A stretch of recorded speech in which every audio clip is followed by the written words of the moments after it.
Yum yum! Yo, yum yum yum! Diminishing returns! Chikunuao, Alan! Hello. Chikunuao, Sol! We are the Ewoks. That was Calvin Dyson, who just introduced his fellow Diminishing Returns co-hosts. Hello, this is Calvin. Did you actually learn Ewok to do that? No, did I hell? Did it sound convincing? Is there a real Ewok language? Is it like Klingon and they map this out? I know Huttese is a real language. It is a language that Benber made up. But no, I don't think Ewok is, but I'm sure there are people out there who know what nyub means and these things. Isn't yub yub like I am Groot, and it basically means whatever the character wants it to mean in any given moment based on its inflection. Oh, I don't know. They say it a lot. They do. They say it an awful lot. And today we're talking about the Ewok made-for-TV films, Caravan of Courage, and Battle for Endor. Why are we doing the Ewoks of all? Because you refused refused us to do The Last Jedi, which would have been much more No, I didn't. fun. Yeah, you did. I want to talk about The Last Jedi. Well, me too. Why aren't we doing that? Alan, this was you, wasn't it? You forced us to do these Ewok films because you love them so much. Yeah, it was me. Hang on, we've talked about The Last Jedi. I thought we decided that it would make sense to discuss The Last Jedi going into episode 9. You're trying to make out that this is some kind of democracy, and it isn't, Sol. You know that. You're a tyrant. Only one shark film, no Last Jedi. It's madness here. I'm trapped, listeners. I'm trapped. We do constant shark films, and I just make sarky comments about it. I don't stop you. We both watched these films for this recording, I'm assuming. Yeah, so why? Why are we watching the Ewoks? Because we've already done Star Wars. Yes, sorry. Solo's coming 1, up. 2, 3, 4, 5, 6, Rogue One. We've done all the proper films apart from... The Force Awakens. Yes, we haven't done the holiday special yet. We haven't covered that, but we need to save that for Christmas. And these are the only other films. Clone Wars. Oh, yeah, no, we haven't. I forget about that. Yeah. So, yeah, we wanted to do something because of Solo. Yep. And it's not a real Star Wars, it's like a spin-off, so we're not doing a real Star Wars, we're doing a cash-in. Yep. Ewoks. 1 and 2. Mm-hmm. So it's a little sub-franchise of its own. Yep. Star Wars have been doing the cinematic universe thing for a while. Well, of course, around this time there was also an Ewoks cartoon and a Droids cartoon. It seemed to be how the brand was kept going in the 80s, that George Lucas just took it all to television, and was still very much involved in it. Was the Ewok cartoon directly linked to these films? Because I think they made it in between the two movies. I believe it's a prequel? Or maybe so it's the same Ewok characters. The cartoon follows on from these films. No, the cartoon is set before these films. Okay. How can you tell? Wikipedia. Well, actually, I had to look up whether or not these films were set before or after Return of the Jedi. It turns out it's before. Before. Yeah. Because they're learning to become mighty warriors. Well, yeah, I mean, they've all got Wicket in it. He seems to be the mascot Ewok, the one played by Warwick Davis. If it was set after Return of the Jedi, they'd have established like trade with the rest of the galaxy, and it wouldn't be the same film, would it? It would just be there'd be the Ewoks, but there's like a Starbucks and a McDonald's, and Wicket's got a job at Subway as a sandwich artist. And it's just about him going to work but not having a very fulfilling life. But if these are set before Return of the Jedi, how come they don't speak English in Return of the Jedi? Because Wicket picks up quite a vocabulary over the course of these films. Very quickly, in fact. Well, does Luke Skywalker and company speak English, or do they speak like Star Wars language that we as an audience are just having translated into English for us? Well, no, they speak English. It's quite clear. You can hear them speaking. What are you talking about? Like in the Rugrats, how the babies don't actually speak English. Yeah, they do. They speak English. You've heard them. How else would you understand what they're saying? Anyway, there's continuity issues galore. Why would Widget and Co want to speak to them anyway? Widget.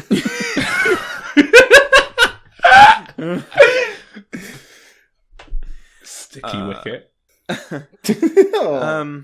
That's the sequel.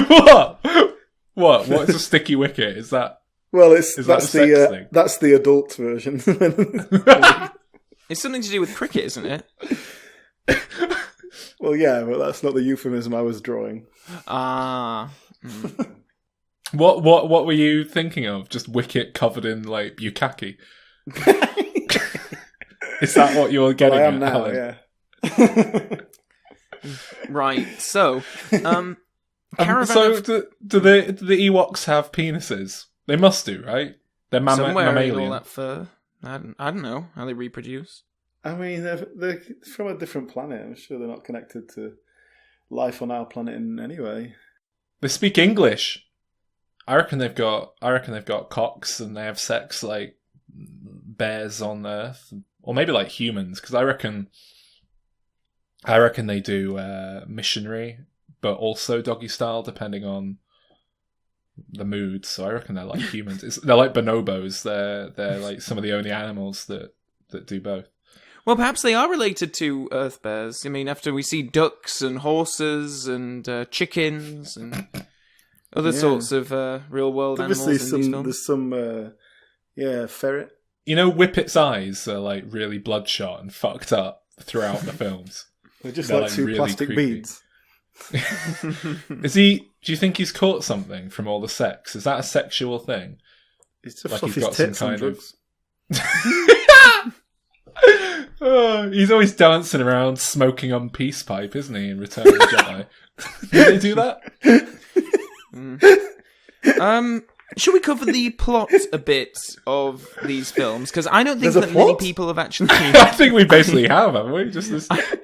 This discussion definitely doesn't have a plot. I don't think that many people have seen these films, so I think it'd be good to give the listeners a context of what exactly they are. Yeah, what are they? Because I hadn't even heard that these things existed until like a few months ago when we were talking about. Like I said, George Lucas was looking to keep the Star Wars brand alive in the 80s, and he recently adopted a girl who really liked Ewoks. So that's why we have these Ewok films. So he'd done the Star Wars holiday special, right? That was before this. Well, that was more him just loaning out the rights to other people to make what they wanted to make with it. But this was an actual, like, George Lucas had his hands all over it, apparently. Okay. Because I was wondering about that just because it seems odd that he would hate that Star Wars holiday special so much, but then continue trying to make TV offshoots. But yeah, I guess if he was more involved this time, that makes sense. Yeah. But so he didn't direct it, or he came up with the story, but someone else wrote the screenplay. But he was very much like on set, very active. I think it might have even been shot like on the Skywalker Ranch in California. This is clearly not the same jungle that they shot the Ewok village in Return of the Jedi. Redwoods. Yeah. So our plot is kind of, there's a family who have crash landed on the forest moon of Endor. And the two kids go missing, their parents are abducted, and the two kids meet the Ewoks, and then go on a adventure of sorts, which is comprised of... Very long. Well, it felt long. Comprised... They get all the little Ewoks to help them. They sort of form a kind of fellowship. Well, they keep calling it a caravan. Yeah.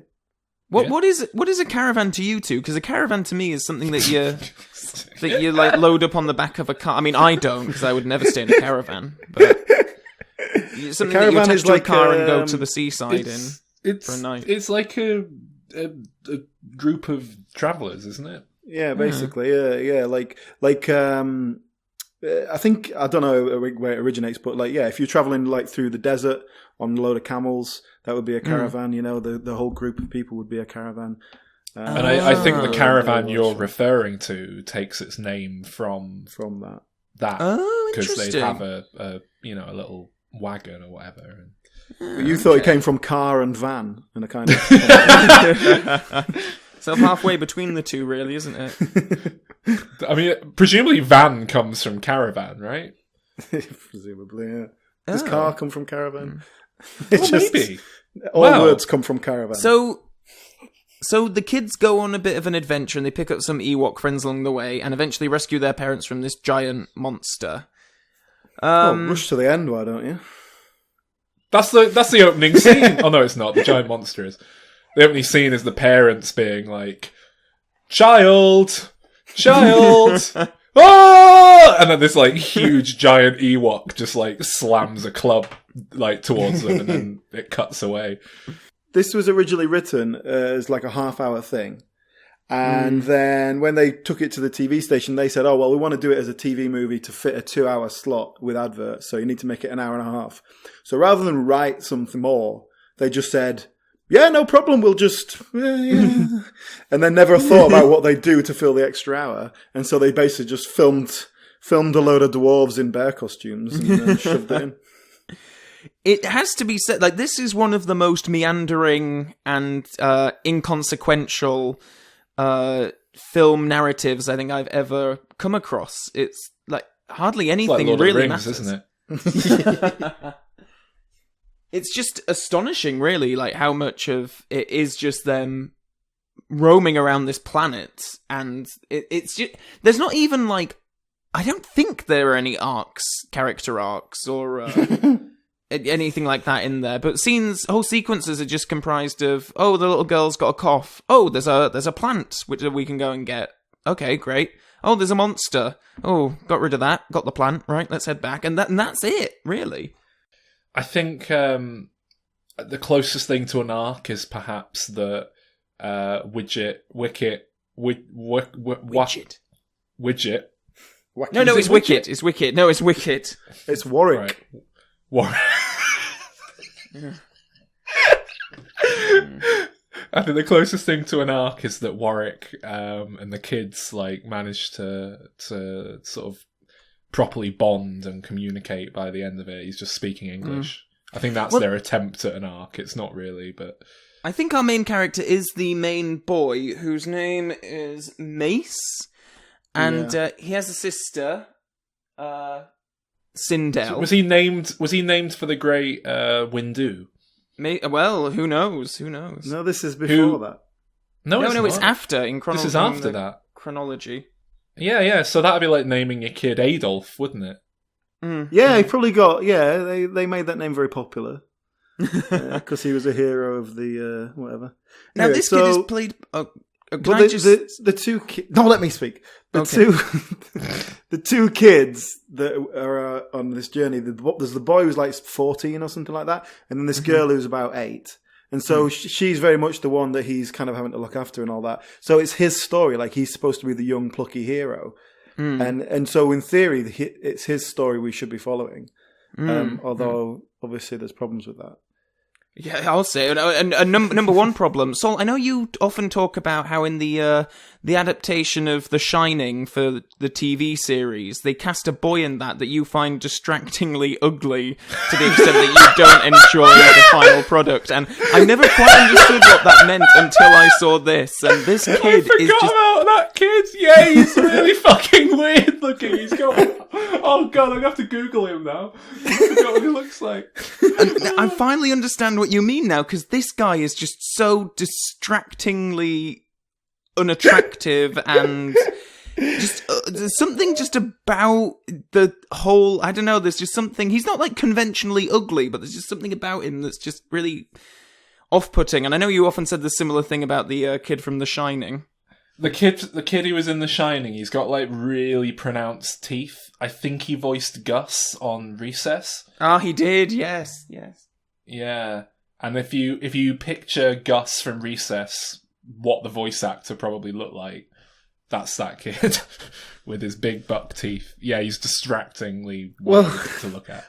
I can't say I found this particular actor anything at all. There was nothing interesting about him. He wasn't even ugly enough to be interesting. I agree, yeah. And he's not a good actor. I mean, I would dare say that it's not perhaps he didn't have the guidance and direction that was required. I think he sells the material about as well as... Yeah, exactly. That's it. I'm saying he's a bad actor, but then when you hear some of the lines that he's being asked to say, you go, well, how would you do that well, I guess. So, but he doesn't come out of it well. And the part of the problem with it is that the character is just a total dick. And it's not like he's a dick and then he learns to like be a better person. He's just a dick. and he, he's on a strange planet he's never been on before. And he's lost his guardians. He's a stranger in this world. So rather than going like, oh, well, these people, these things, they're helping us. He's very much like, oh, you fucking stupid little teddy bears. What do you know? I'm going to do this. Like, what a rock? What am I going to do with that? Hey, that's shit, isn't it? And then he's just an arrogant little twat. Which is like, if he'd kind of like, if that was his journey and he learned to be less of a twat, then all right. But well, he has what does he learn at the end? He does bond somewhat with. They pick up this aggressive Ewok along the way. Is it Chukatrok? Chukatrok. Yeah, they pick up Chukatrok, and Chukatrok. Yeah, he's like the big manly. He's like the tallest dwarf in the circus. He's the big Ewok. Yeah, and he dies, and we have a very emotional scene towards. I believe my note was just throwing a badly plotted death to give a bit of pathos at the end. Completely, just shameless bit of like, let's just stick a death in to make him have an emotional moment. Well, I wondered if he was supposed to be learning something then about like Chukatrok's aggressive ways, and not to be. No, that is incorrect because what happens immediately afterwards? No, it's true. Is that he inherits Chukatrok's Chukatrok's axe, his special throwing axe, and then has to use it to kill the bad guy. Yeah. I don't know why you're laughing. That might be his name. I've got no idea. It is Chukatrok. It's completely believable. I was surprised there were humans in it at all. I wasn't expecting that going in. The second I saw like a human child, it was like, oh, of course. I forgot this is George Lucas. Like, of course, there's a human baby in it. But I was kind of hoping for something like the Minions movie or something where it's just kind of the Ewoks running around with a narrator explaining what they're doing day to day. Oh, the narrator. Oh, yeah. Very dry narration. Well, it's not even that. It's the fact that you have to have it. It's like, that means you're not selling a story well because these creatures are Ewoks. This one is eating a berry. It's like, I agree. I was very aware that the narrator wasn't like adding anything when he was talking. It was all like if you just watched it with no narration, it would have made like as much sense to any reasonable viewer. It didn't seem like they were offering any insight into anything. Well, it's probably there, I assume, because this is intended for a very low audience. And indeed, I think a lot of the sequences, like, there's not much of a narrative, and the film is very much just these 10-minute chunks that are stuck together. But a lot of them are very sensory. In the I'm talking about, like, especially the sequence with they encounter these like flying light pixies, like, and it is just 10 minutes of them. Yeah, that's what I was thinking of, because I thought like, well, maybe like a 4-year-old would be sort of entranced by this sequence because it's just so. And my note is that everything is particularly about. I think I made it after that sequence you're talking about with the glowing bug things, but it just says everything. Yeah, everything goes on too long because every single scene just lasts like twice as long as it should have done. Oh yeah. The Ewoks, they do speak in their own language. Yeah. However, they managed to do this without their mouths moving, which I thought was quite cool. And they never blink. I was going to say, does Wicket ever blink? No, not until Wicket has got like seriously fucked up eyes in this film. Are his eyes that fucked up in Return of the Jedi? No, they were so cute in Return of the Jedi. I don't know that's what I happened. thought. He looks like they obviously lost that costume to remake it on a budget. He looks like he's got rabies or something in this film. He doesn't look right. I thought that about a lot of the Ewoks in this, and maybe it's because we'd seen Labyrinth so recently as well, but I was just thinking of, like, these things, like, they're supposed to be cute and nice, and they're just not. It's something about He's genuinely quite unnerving. I think it would scare a lot of kids in this film, Wicket. But yeah, speaking of Labyrinth, I have made a note here that it's not quite the Jim Henson Company, is it? The quality of puppetry in this film. No, well, there's no puppetry at all. It's people in masks that don't move. There's a few Mason monster encounters effects. that monster in the tree, sticks his hand in that tree, and the thing grabs him. And it really made me very thankful. It really made me appreciate how good a job they did on Labyrinth, basically. Yeah, it did, actually. Yeah. And I enjoyed there's some stop motion sequences where the two kids are being chased by some kind of weird monster, and I enjoyed those in a throwback sort of way. I really hate the scene where they teach Wicket to speak English. Did that bother you, Alan? Because you got annoyed in Arrival when they were like jumping to a few conclusions, and that film was but at least Arrival was like supposed to be taking it seriously. I don't think this had any intention of doing it. Because here it was just like the kid goes spaceship, and then like moves his hand through the sky, like and Wicket somehow knows that moving your hand like this means spaceship, and goes, spaceship, and it's like, no, like that could be a drill, that could be anything. It's just your hand. That could mean like spaceship could mean I'm about to slap you because he's got his hand up in the air. Like, it did my head in. He knows what it means, and then he knows English. And it's sort of bigger picture problem here, apart from that, there's just nothing happening and it's shit. In terms of how it's shot and like basic filmmaking concepts, they're just not really done very well. For an example, there's a scene where the boy falls into a lake or something, and for some reason the lake then is solid and you can't get anything out of it. I don't know if that's ever explained. I didn't notice if it was. It's just a bit of action, but the whole point is then they have to rescue him, and they manage to get him out, and Wicket saves the day with the magic stick. So whatever. But my point is that scene just doesn't play. I don't know if it's the way it's edited, or that the score's not working in conjunction with it, or if it's just the way the shots they use. Like, they don't even have a shot of him like bursting out and going like the final breath. It's just like there's no tension to it. There's no drama, and it's like this kid's supposed to be drowning. Like, at least pretend you're making an action scene if you're going to just drop it in for no reason. And it's just basic things like that. I completely agree, because I think conceptually, like, some of the imagery that they're striving for is quite nightmarish. Like, he's underwater and he's like banging to try and get out, but he physically like can't move. It's like there's something blocking his exit. But yeah, it isn't explained. It's just a magical land, I guess, and magic saves the day because they've got a magic stick, so why not? Well, they pick up that priestess, don't they? Kank is her name. And she has magic that sort of hypnotizes a spider a bit later on as well, but it's never really explained. That spider! I forgot about that spider! Yeah, when they come across the spider and you have to go across the web. Speaking of top puppet work. You just like smack it. It's just in its home. This wild animal, and they just like climb onto its house, smack it, knock it down a cavern to its death. The audience goes, "Yay!"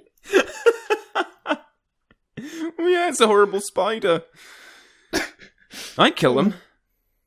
Did you notice, I'm pretty sure I heard this right, that at one point the kid called one of the Ewoks Muff Face? Because like, he's having a bit of an argument. He's like, "I'll get off that muff face." I'm did pretty not sure hear that's that. what he said. I'm pretty sure. Face. Muff face, yeah. Because they're furry. Yes. And the red eyes. Yeah. Muff might not have meant what it meant, what it means today back then. Or maybe George Lucas just didn't know. Muff seems like a particularly bit of British slang to me. It does, doesn't it? Yeah. I've looked it up, and a muff is a tube made of fur or other warm materials. Yeah, you put your hands the in hands are placed for warmth. Of course, like muff, like a muff, muff. like a hand muff. Earmuffs, of course. So that must be the definition he was going with. But in England, we've taken that we've jokingly used it to refer to when nature does that for a woman's privates. Anyway, shall we talk about Warwick Davis as he's Sticky been eating out on this character for 45 years now? Yeah. Well, they still call him back for Star Wars films. He's got something of a good look charm about him. But he was still very young when this was made. I think he was still 14 teenage. Yeah, something like that. Tony Cox, he's in here. He's one What of did them. you call me? Tony Cox plays Whittle. Yeah. Whittle. Yeah, no, I mean, the Ewoks are fine. Like, I don't see a performance of an Ewok and think, oh god, that performer could have done better. I think they'll do a good job. Yeah. I just watched the Ewoks and, like, you just get the sense that they didn't have particularly good visibility inside the costumes when you watch them running around. It's just very, like...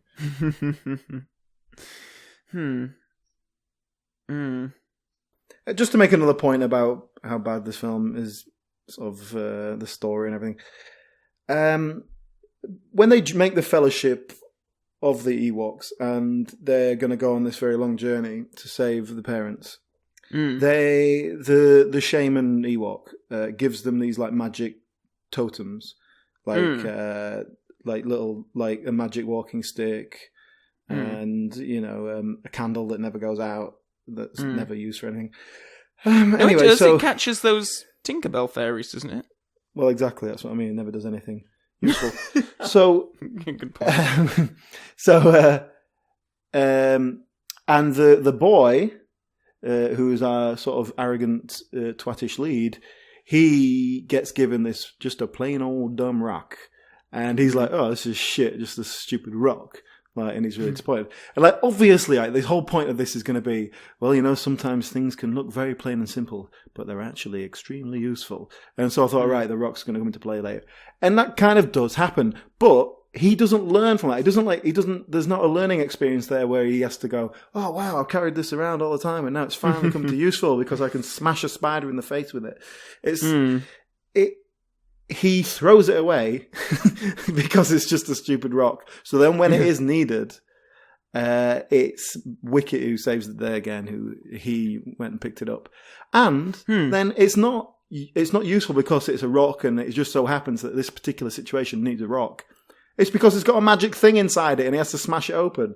Like, what are we learning here? What's this? The ugly duckling rock? What? I don't know. They haven't thought it through at all. Yeah, no. But it's amazing. It's just the most trite and banal story. I mean, it's got George Lucas written all over it. Well, I wonder, like, what the Star Wars, like, theatrical films had that these things didn't, because he obviously has no sense of personal quality control. Like, if he let these things out, there must be someone somewhere being like, you know what, George, this is a bit crap. Let's not bother with that. Let's just let's make it good. Nobody was saying that to George Lucas in 1983. Oh yeah, no, that's probably true. Yeah. But yeah, I mean, you're the ones who say Star Wars is good. So what do you think it's got that this hasn't? Well, a universal, relatable story of a young farm boy wanting to go and make something of himself, and this is just as relatable because they're trying to save the family. Well, no, because I don't have to save my family. I've never been in that situation. So when were you a farm boy? Well, I wasn't a farm boy, but I'm from Yorkshire. There are parallels with Yorkshire and Tatooine. Luke drank his blue milk. I drank my fish with milk. Oh, that's disgusting. And that's, the similarities there. I don't know. Star Wars has cool characters and exciting sequences. What about Wicket with his creepy dead eyes? He's cool. Well, I mean, I'll defend Star Wars over this. I'm not a big Star Wars guy, but it's like obviously Star Wars is at least the first one is like a well-structured story with a beginning, middle, and end, and plot beats and stuff. It isn't just a sequence of events to kill time whilst we run out the clock for the TV movie slot that they had to fill. Well, I mean, the only thing in the film with any charm is Wicket, and they obviously realise that because in the second film, it's basically the Wicket and little girl buddy cop movie where they go around solving problems. And Super Wicket, who goes really quick. The ugliest he's not a Wicket puppet they could He's called possibly... Teeth or something like that. He is a hideous puppet. Yeah, it's horrible, isn't it? But the film, tonally, this one's very different. I was surprised that it opens with the brutal slaughter of the protagonist's family. Well, it's just all the family from the first one, apart from the young girl, die. And which you know how much I appreciate that in a film. I'm a big fan of Alien 3, so I mean, it was off to a good start as far as I'm concerned. You'll enjoy Avengers Infinity War, Alan. Spoiler alert. I think it's a brave choice to basically kill off this family unit. I think it was a choice based on actor availability. I did notice that we didn't see the mother's face, but the dad came back, didn't he? He was the same one, wasn't he? No, it's a different actor. I couldn't even tell. Because in the second one, it's the guy who plays the headmaster in Breakfast Club. Oh, and it's not him in the first one, because I would have gone, oh, that's the guy who played the headmaster in the Breakfast Club, and I didn't. Ah, okay. But they bring back Mace, the young lad. He's he back has a for scene, one shot. Yeah. I was very surprised that they brought the family back full stop. Again, I wasn't expecting any continuity tie to the first film really at all. But I expected Wicket to come back, but that was about it. Yeah. This film is basically opens with these invaders, marauders they call them. Coming in and ransacking the Ewok village, killing a load of Ewoks, and killing most of the little girl's family. And the little girl and Wicket escape and meet a old man in the woods, played by Wilfred Brimley. And they're very Star Warsy, these monster things that come, aren't they? It felt a lot more. Oh, I thought Planet of the Apes. The main one I thought was like Tim Roth from the Tim Burton Planet of the Apes. Some of them do really look like dodgy Dr. Zaius knockoffs. Yeah. In my notes, I just keep referring to Tim Roth as the main bad guy. I could swear at the start, I made a note, I could swear one of the Ewoks goes, Ewok Hitler! So listen out for that when you next watch this film. Little Nazi Ewoks running around. Did you notice, by the way? The first name in the credits in both films after the cast. Did you see who it was? Production designer. Oh, Joe Johnston. Joe Johnston. Oh, was it? Yeah. First name. Production designer was the most important person on the thing. So, it's only music that follows cast, I think. But anyway. This is in the opening credits, I mean. Yeah. But yeah. He had worked on the proper Star Wars films, whereas I don't think it was John Williams writing the music, so they probably... No, it was not. They probably, gave him some sort of credit deal as part of, him being like, yeah, I'll come do this shitty TV spin-off, as, you know. Yeah. keeping the feel of the original film. That'd be my guess.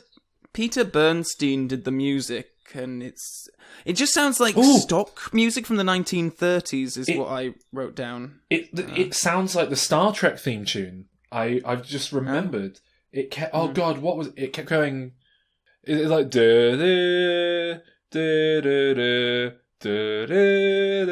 it just honestly, it's the Star Trek theme tune. I couldn't believe it. Throughout, just over and over and over. Anyway. So this one adds Wilfred Brimley to the cast of The Thing fame and diabetes. He's fun. He comes in and does what you need to do for that character, I guess. It just really feels like a TV show. And I guess that's just a budgetary thing. But he feels very much like a TV actor who they haven't really done any rehearsals. He's just got sent the scripts. So he's coming, he knows the lines, he's a professional, but there's no real sort of sense of what anyone's doing at any point. Can I just read my remaining notes for this film? The fucking dead eyes on that thing look all the more fucked up in this one, and they were bad last time. It looks like he's got a brain tumour that's burst every artery in his head and it's bled into his eyeballs. Then my note is, oh god, another toy just showed up. That'll be the super fast thing. Then I've written a witch now, because they had a witch into the Oh, mix. yep, they got a witch. Yeah, then Dr. Zaius. Then I've written, wait, the kid is a girl? Because I thought it was a boy. You went through the whole first film thinking that was a boy? Yeah, that little boy. Sindel. And then I've written unicorn. Is there a unicorn in this that I've already forgotten? No, don't think. Well, I'd missed that if it was. I did sort of fade out by the end. And just. Oh, me too.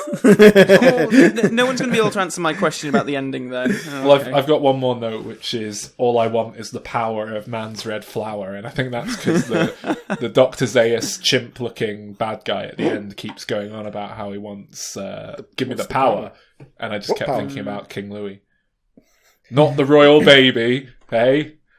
Not that one. The King Louis. He's better than that one. That one's only a prince. Yeah. I looked up the director of this film, and it's two guys called Jim and Ken Wheat, who I presume are brothers, and they didn't really do much directing, but they did apparently write Pitch Black. Huh. The Vin Diesel film. Yeah, that seems to be their biggest thing after this, which is obviously a long time after. They also wrote the screenplay for Apt Pupil, of course, a Stephen King novel. And like they've written other things as well, but I mean, what have I got here? A Nightmare on Elm Street 4.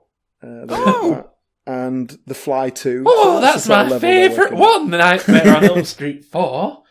It's not far off, actually. I think it might well be. Either that or 3. Oh, The Dream Warrior. Well, that's interesting. I mean, I'll say that I think that this one is a much better product than the previous one. I don't know if that's just because there's more action and it feels like someone It wrote a definitely is. script that was designed to fill the time. Yeah. Yeah, it does. Well, I mean, straight away, I found this one immediately more engaging. Like, it was like, okay, there's a story here, I'm into it. And I did fade out by the end, but that was just because I was... I mean, but this feels like a film aimed at 8-year-olds, which is what it should be. And that's good. Obviously, that meant I wasn't that bothered. But I think that is what it should be. And this one felt more like that. Although it does start with the slaughter of the protagonist's family. And ends with a brutal slaughter of the bad guy in a sort of very graphic way. It does, doesn't it? It's very raging. Well, I don't know how or why it happens, but it happens. Oh, that was my question I was going to ask, because Wicket turns up with this gem or something. Oh no, he throws a rock at the bad guy's gemstone. Well, the gem is the ring that the witch uses. It's like her magic talisman, and so he takes it off her so that she can't do any magic and escape. And so he's got it round his neck. Wicket smacks it with a rock or something, and that somehow triggers it into some sort of self-destruct process, and the guy is holding it, and so it burns him to a crisp. But it's not set up any earlier, is it? That or explained in any way, or make any sense. Because I was like, I'm sure I missed something, but I don't have the inclination to scroll back and rewatch I don't anything. Think you missed anything. I mean, they do find they go off. Basically, these two little kids, one's an Ewok, one's a human. They have managed to escape from capture.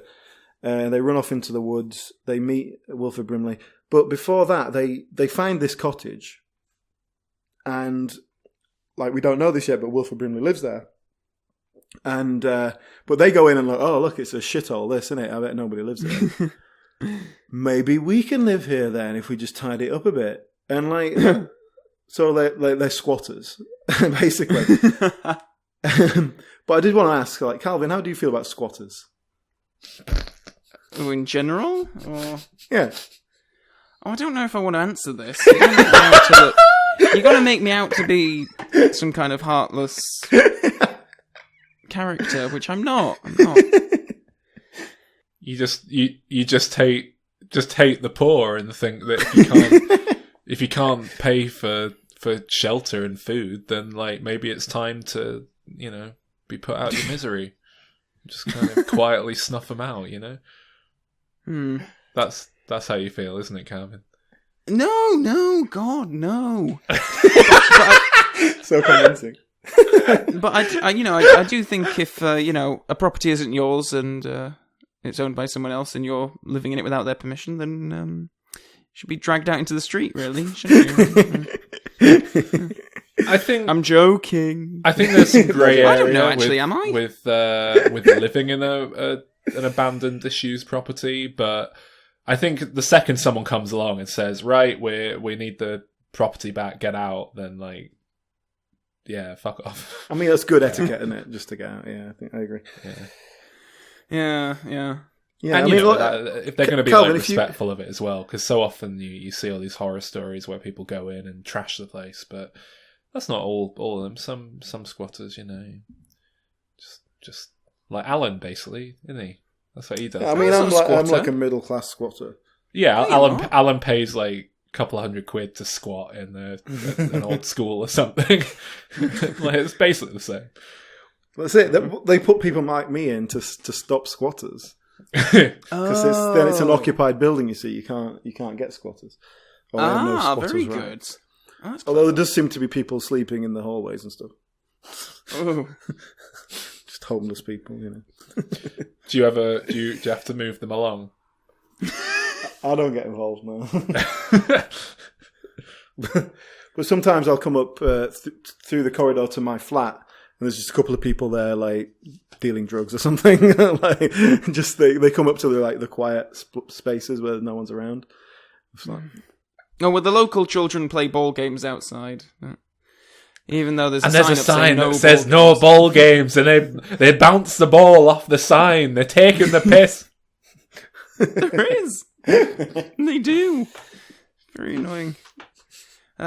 Anyway, so I do really, I really like Wilford Brimley. I think he's what was missing from the first film, some kind of likable human presence.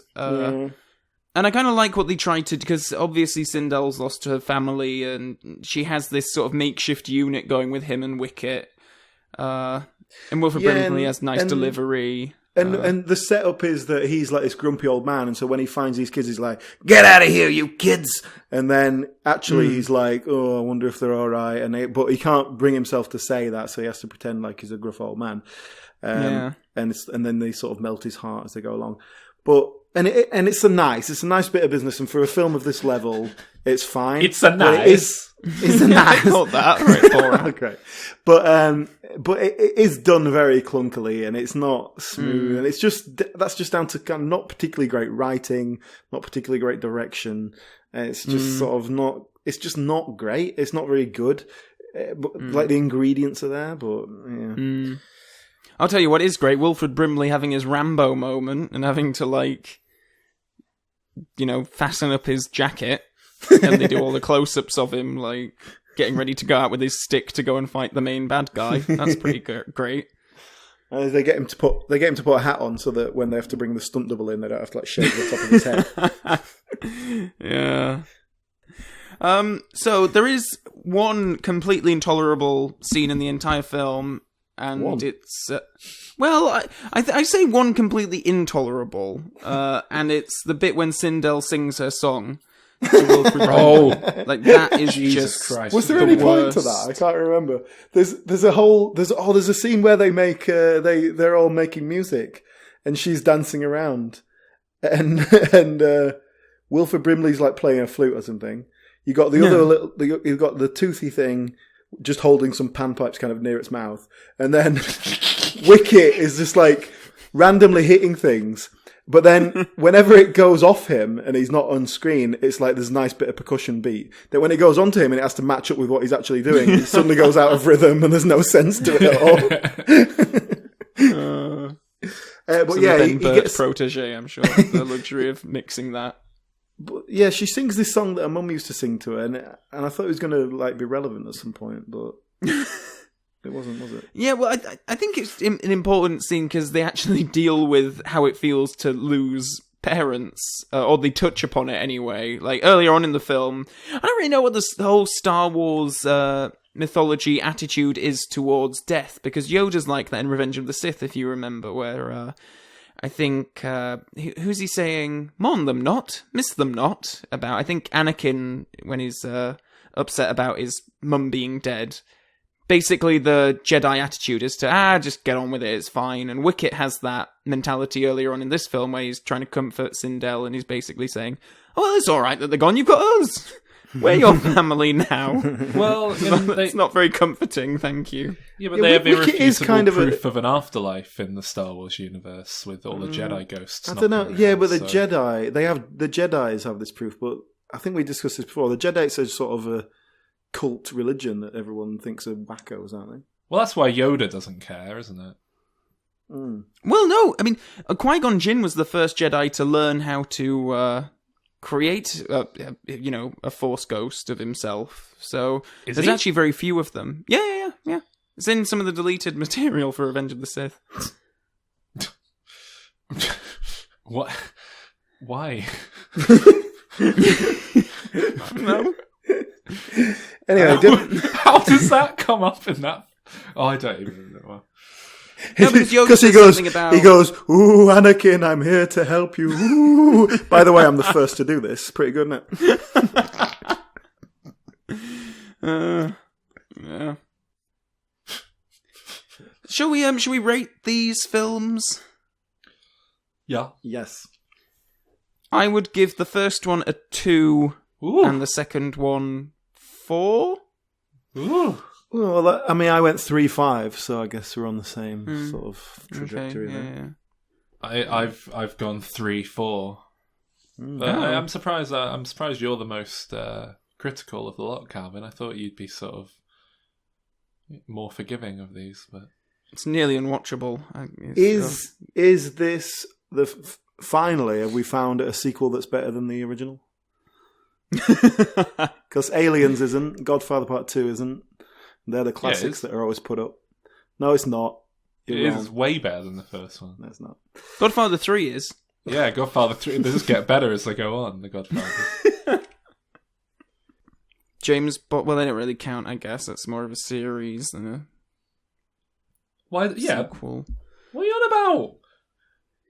Well, a sequel implies that there's some more connection, I guess. Like, I wouldn't call the James Bond films sequels. I wouldn't say that Goldfinger is a sequel to From Russia with Love. I'd say it's just another chapter in a series. Oh, it's literally a sequel to From Russia with Love. That's what it is. Okay, well, no. Well, James Bond. It's then, not even. If you're gonna make a distinction about like chapters in a series, that would be like Lord of the Rings 1, 2, 3. Chapters of a one bad story. analogy. James just Bond's like, just like, right, we've made one. Should we do another? Yeah, what should we do this time? New story, alright. True. So, speaking of sequels, obviously they didn't make a third one of these. I guess that I can imagine that they probably would have kept on going had George Lucas had the inclination to do so. But the Star Wars brand sort of You Well, yeah, scratch the Star Wars brand sort of petered out a bit in the late 80s, early 90s, and the content really wasn't being made, and the brand wasn't kept alive. So if we were to do a third Ewok film, what would it be? I would like a direct sequel to Return of the Jedi. You'll have to I want remember to fill what in happens that. They think that C-3PO is their king. Oh yeah. Is that okay, ever I like addressed in the film? Does that ever like conclude the whole C-3PO bit? I can't quite remember. No, and that's what I would like to fill in. I would like to know, how did he escape them and get to the different planet in next time we see him in The Force Awakens? I think yes. I think Wicket helps him escape.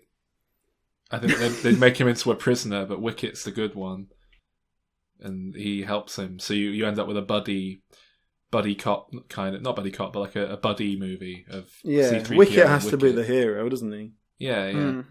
Helping, and it's like a prison escape movie. C-3PO and Wicket.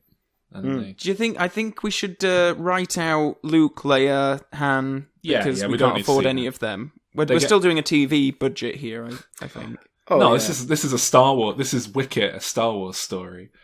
Okay. So, are we going to have flashbacks to his childhood? He is still in his childhood.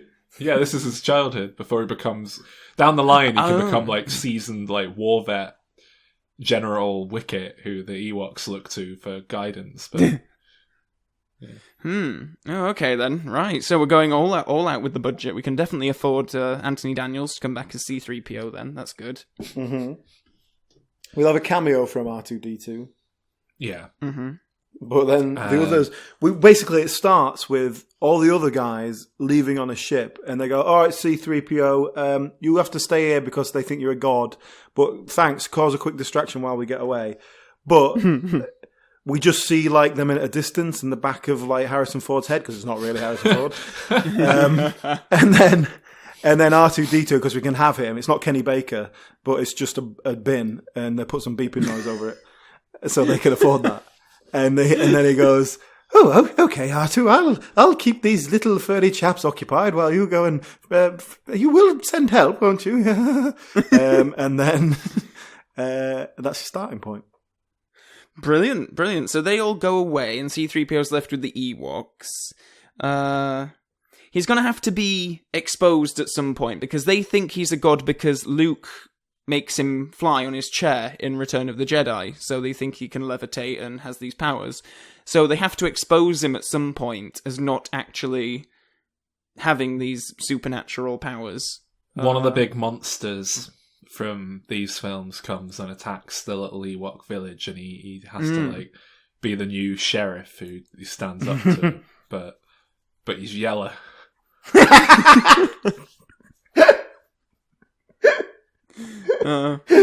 So the Ewoks lose faith in him after half their village is destroyed. Yeah.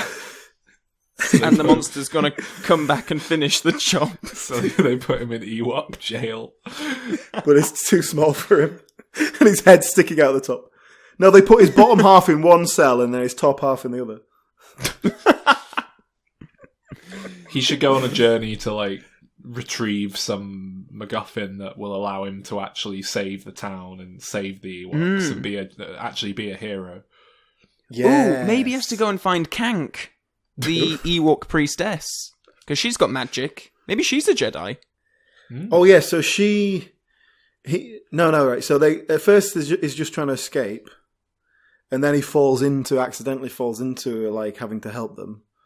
He falls into a kind of lake, but it's all hard. But then he meets up with the priestess, and she like agrees to use a bit of magic to make him look magic, so they believe he's a god again, because that's the only thing that'll give them the confidence to fight the monster if they think they've got a god on their side, and so they have to make him appear as a god.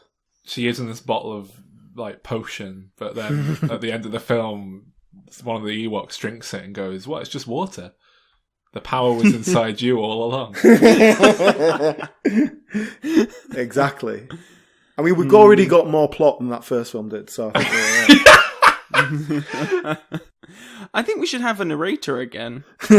I agree. But it's I think we should R2D2 get Wilfred as the Brimley narrator. back as the narrator. I think we should get Werner Herzog to narrate it, like one of his documentaries.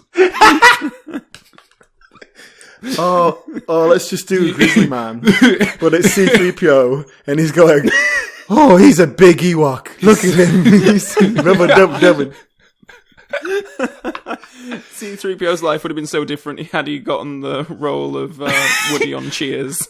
We don't even need to get Werner Herzog. We can just use his narration from Grizzly Man. Just cut it over the top. And C-3PO keeps filming himself going, you know, it'd be easier if I was gay, but I'm not.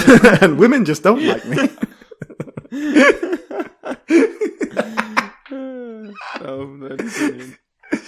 Near Thing the is, end though, of the film, I'd want to hear the tape. yeah, Of, where C-3PO yeah. gets mauled by a big By monster. Wicket. No, I guess the Wicket would be like one of the friendly bears that he's friendly with. Yeah, Sergeant Brown. But you've got to have a sense that at any moment they could just decide to turn on him and rip his face off. Just That's 'cause how they're it feels bored. watching the Ewok movies as they are, with those creepy little rat face like costumes. Well, do bear in mind, I mean, they were going to eat Luke and Han and Chewbacca and R2 in the Return of the Quite Jedi, their first appearance, yeah. Oh, fair enough. So they are not against eating humans. Well, C-3PO isn't a human. Well, neither is R2-D2, but they wanted to eat him all the same. No, they were going to I like use the him idea as the that- cooking pot. I'd watch any of those. Yeah, ideas. we've come up with two very solid pictures there. And that's more than these two films had, so... I'm surprised that there never has been some kind of mockumentary wildlife Ewok thing. Maybe some fans have made it Like somewhere. David Attenborough narrated. So, Solo's coming out. Hasn't had all that much. I don't know if it's just because we're still currently, at time of recording, in Avengers Infinity War hype. And I haven't- Why would anyone go watch Solo when you could go watch Avengers for like the 5th time? Well, it's I'm curious to know if the hype machine's going to kick in the next couple of weeks, because Are they I a don't little know many bit people that are worried terribly about it? excited. Are they a bit worried about bigging it up because it's going to be shit? I do. It's difficult to not read that into it. It's definitely had a troubled life, hasn't it? Yeah. An almost unprecedentedly troubled production, in fact. Like, So this is Francis like Ford films- Coppola levels. yeah, films often have, reshoots and troubled productions. It's not even that unheard of to bring in a new director after That's filming pretty to kind unusual, of reshape it. But that's it. Even that's like about as far as it normally gets. But they in this didn't want. case- It wasn't like, the director's not available. We need to do like 3-4 days of reshoots. This was like a complete overhaul, wasn't it? In this case, they fired the directors during filming, literally during the shoot, and I think like more than half of the film had been shot at that point as well. There was only something like 4 weeks left on the schedule. And They so didn't even that's do why that on this Super is- Mario Brothers.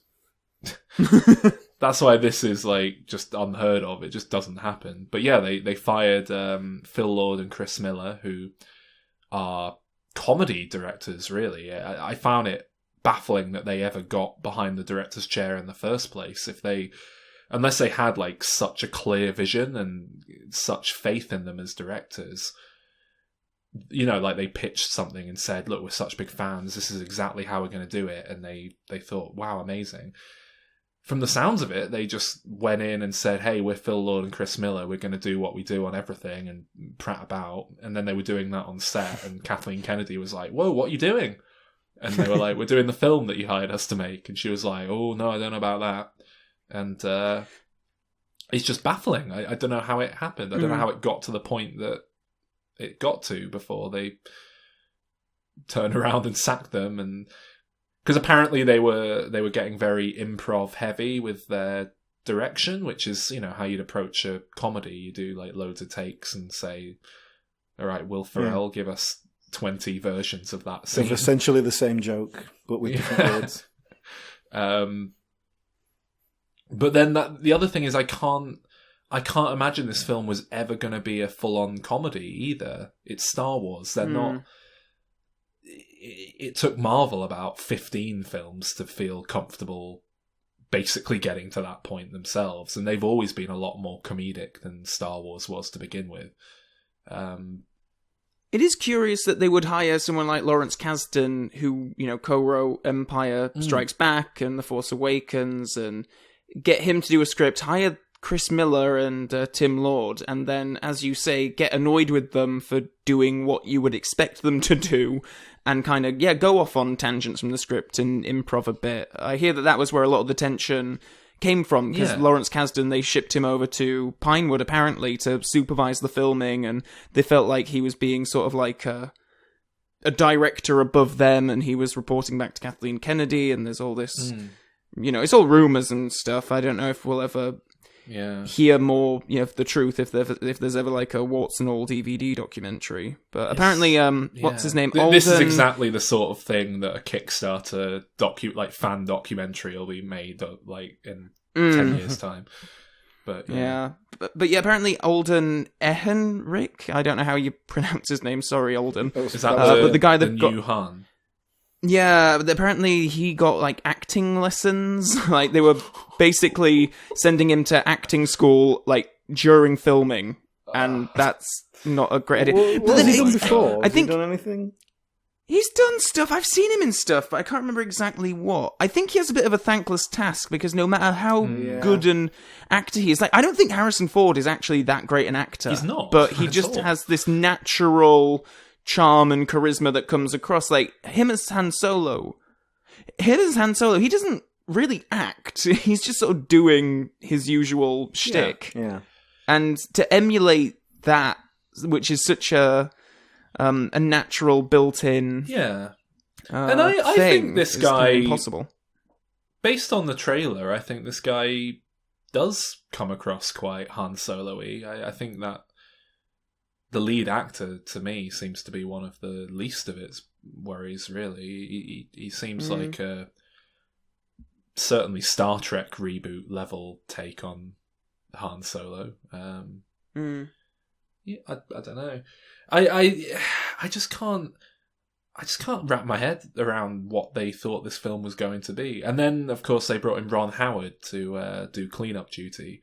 Ron Howard being one of the... And I don't mean this in a disparaging way, because I quite like Ron Howard's body of work for the most part, although he has made some shit. And I do mean that in a disparaging way. But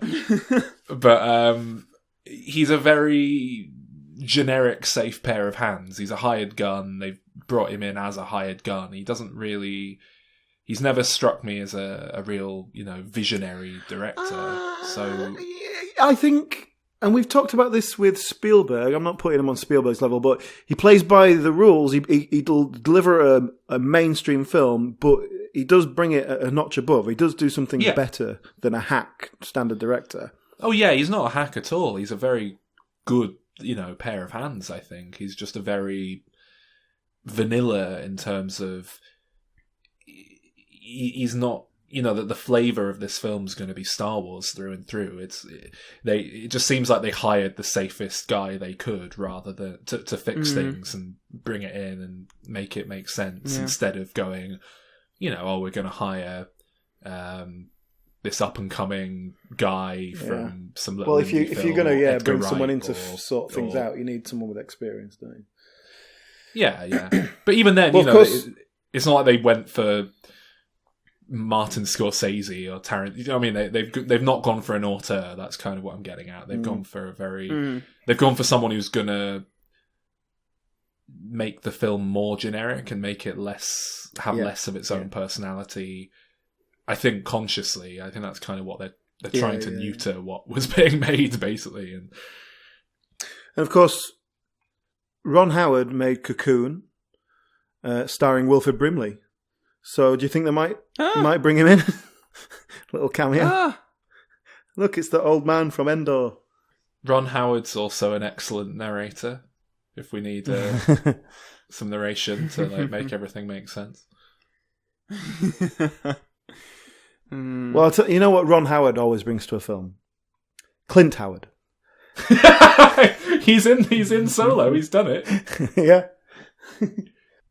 I think it's going to be very interesting watching the film and whether the seams are visible, like whether you can tell what is the Chris Miller stuff and what is the Ron Howard stuff. I'm going to be very, very interested to see. I'm sure it'll work as a cohesive whole. I'm pretty sure they're not going to put out an inferior product.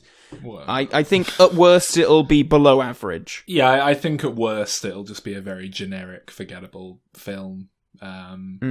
Where you can see a lot of the cracks showing, but I just can't see it being anything particularly special or memorable or good. I think had it gone full comedy with Lord and Miller at the helm, it might have surprised everyone and been enough of its own thing that it might have just worked. Although even then, like I can't fathom what they were doing being more comedic than an average Marvel film. Like, I can't imagine it was even as comedic as a Taika Waititi, like, Marvel film. I think they probably would have just made a very light-hearted Star Wars with jokes in it, and that would have seemed weird and incongruous in of itself. And I think it'll be very interesting to see what Lucasfilm announce next, because at time of recording, there is no other beyond Episode 9. There is nothing else announced, like with a concrete not entirely release date. Yeah. Oh?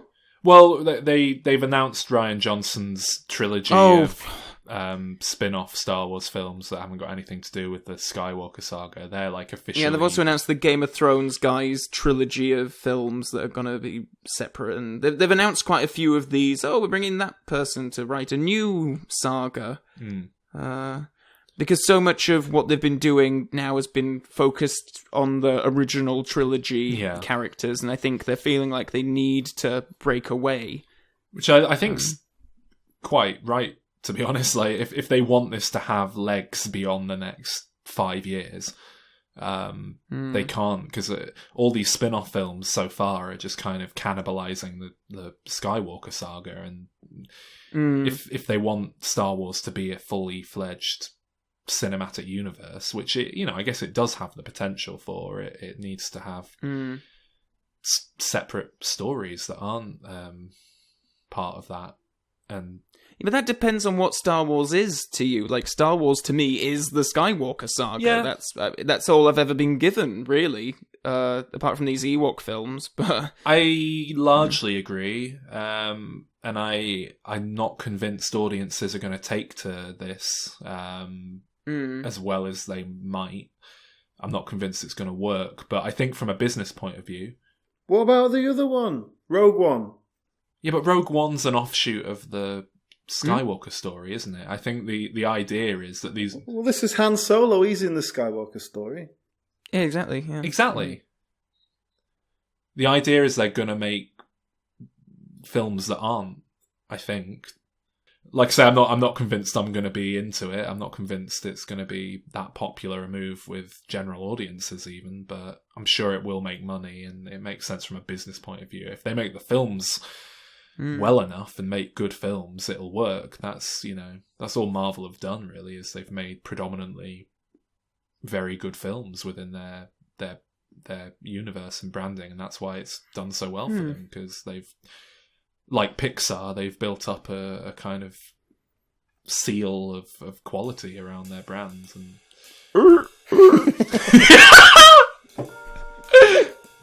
oh dear. Well, is that enough? Yeah, Enough I think so. Star Wars talk. How low can you go? Calvin. What? Yeah? How low can you go? So low.